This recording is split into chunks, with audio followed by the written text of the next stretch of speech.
ஏன்னா நமக்கு ஆட்சியில பங்கு கேட்டா என்ன தப்பு பண்ணிட்டோம்? சத்தீஸ்கட்ல இல்லையா? ஆந்திர பிரதேஷ்ல சந்திரபாபு நாயுடு அவருக்கு நல்ல மெஜாரிட்டி இருக்குது. பவன் கல்யாண் அவரும் சேர்ந்து இருக்குது. ஆனா இருந்து காங்கிரஸுக்கு பாஜகவுக்கு இடம் கொடுக்கலையா?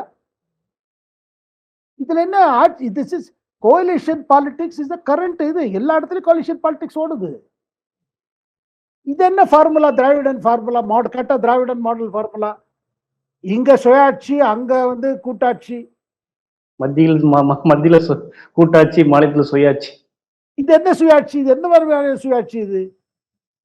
அதாவது எனக்கு வேணும்னா நான் கேட்பேன் பங்கு, நீ கேட்டா கொடுக்க மாட்டேன்.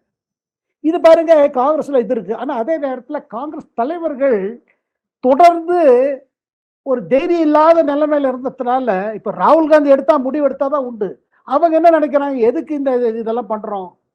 அதுல பாருங்க, ப சிதம்பரம் போல தலைவர்கள், மல்லிகார்ஜுன் கர்கே, ஏன்னா அவரே தேடிட்டு இருக்காரு எங்க நம்ம திருப்பி ராஜ்யசபா வரலாம்.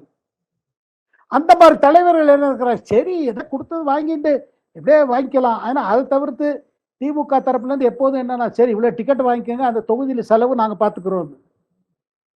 அதுலயும் கொஞ்சம் பணம் மிச்சம் ஆயிடும். ஆனா காங்கிரஸோட இன்னைக்கு எதிர்காலம் இப்படி மங்கி இருக்கிற காரணமே இதுதானே.